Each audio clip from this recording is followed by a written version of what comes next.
Hi food lovers, welcome back to Sweety's own world.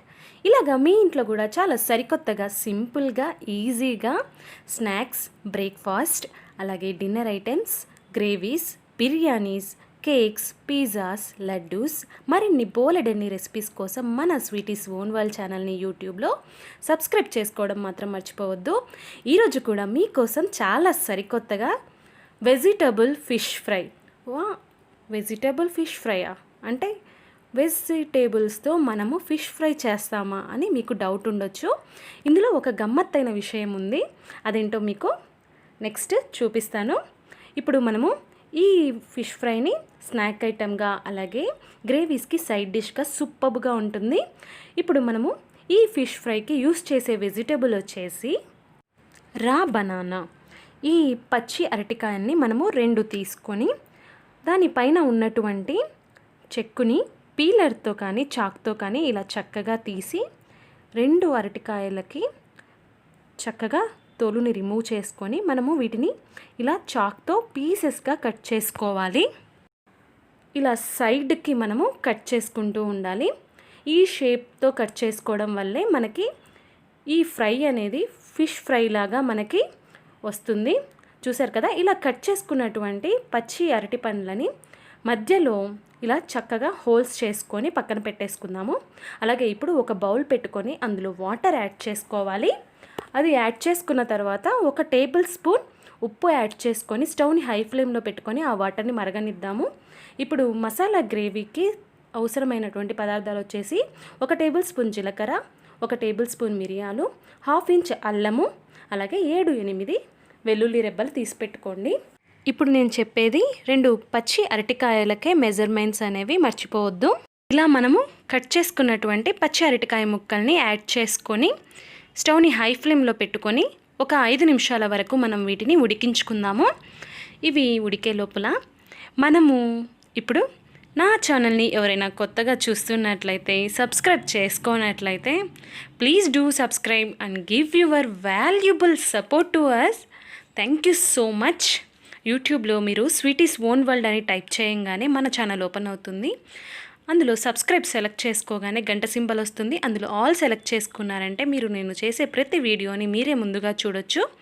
చూసారు కదా, 5 నిమిషాల్లో మనకి పచ్చి అరటికాయ ముక్కలు అయితే ఉడికిపోయాయి. వాటిలో ఉన్నటువంటి వాటర్ని మనం సపరేట్ చేసేసాము.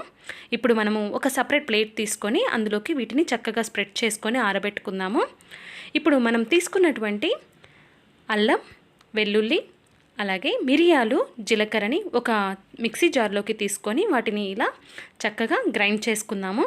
ఇలా గ్రైండ్ చేసుకున్నటువంటి ఈ మిశ్రమంలోకి 1 టేబుల్ స్పూన్ పసుపు, 2 టేబుల్ స్పూన్లు వచ్చేసి బియ్యపు పిండి యూస్ చేస్తున్నాను.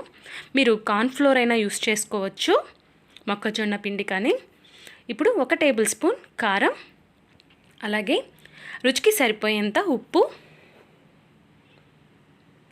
ఇప్పుడు మనము దీన్ని పేస్ట్గా చేసుకోవడానికి లైట్గా మనము వాటర్ని యాడ్ చేసుకొని గ్రైండ్ చేసుకుందాము. అప్పుడు మనకి ఈ మసాలా అనేది పేస్ట్గా తయారవుతుంది. చూసారు కదా, కొంచెం తిక్కుగా ఉంది కదా. సో కొంచెం లైట్గా మళ్ళీ కొన్ని వాటర్ యాడ్ చేసుకొని గ్రైండ్ చేసుకుందాము. ఇలా మనకి మసాలా అనేది పేస్ట్గా తయారవ్వాలి.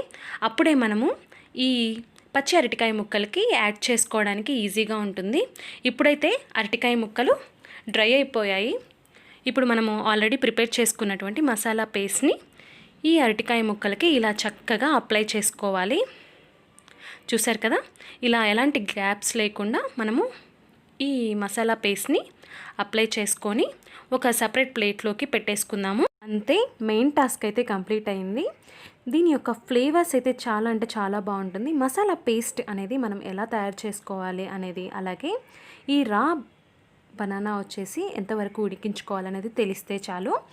ఈ ఫ్రై యొక్క టేస్ట్ అయితే చాలా బాగుంటుంది. మీరు కంపల్సరీగా ట్రై చేయడం మాత్రం మర్చిపోవద్దు. ఇప్పుడు మనము ప్యాన్ పెట్టుకొని, ఇది దోశ ప్యాన్ని నేను యూస్ చేస్తున్నాను. మీరు మీకు కన్వీనియంట్గా ఉండేటువంటి కడాయిలోకి 4 టేబుల్ స్పూన్ల ఆయిల్ యాడ్ చేసుకొని స్టవ్ని హై ఫ్లేమ్లో పెట్టుకొని వన్స్ ఆయిల్ హీట్ అయిన తర్వాత స్టవ్ని మీడియం ఫ్లేమ్లో పెట్టుకొని మనము మసాలా పేస్ట్ అప్లై చేసినటువంటి అరటికాయ ముక్కల్ని ఇలా ఫ్రై చేసుకోవాలి. చూసారు కదా. ఇప్పుడు స్టవ్ వచ్చేసి హై ఫ్లేమ్లోనే మనము ఫ్రై చేసుకుందాము. ఒకసారి ఒకవైపు ఫ్రై అయిన తర్వాత ఇంకొక వైపు కూడా మనము ఇలా షిఫ్ట్ చేసుకుంటూ ఫ్రై చేసుకోవాలి. అంతే అండి. ఇలాగే మనం అన్ని అరటికాయ ముక్కల్ని ఇలా ఫ్రై చేసుకోవాలి. చాలా టేస్టీగా ఉండేటువంటి క్రిస్పీ వెజ్ ఫ్రై తయారైపోయింది. చూస్తుంటేనే చాలా తొందరగా అయిపోయింది కదా. మరెందుకు ఆలస్యం, మీరు మీ ఇంట్లో ట్రై చేయండి. అలాగే మీకు నచ్చినట్లయితే మీ యొక్క వాల్యుబుల్ ఫీడ్బ్యాక్ని మా ఇన్స్టాగ్రామ్ అలాగే ఫేస్బుక్ పేజ్, యూట్యూబ్లో కమెంట్స్ రూపంలో షేర్ చేయండి. Please do like, share to your friends and don't forget to subscribe our channel. Thank you so much.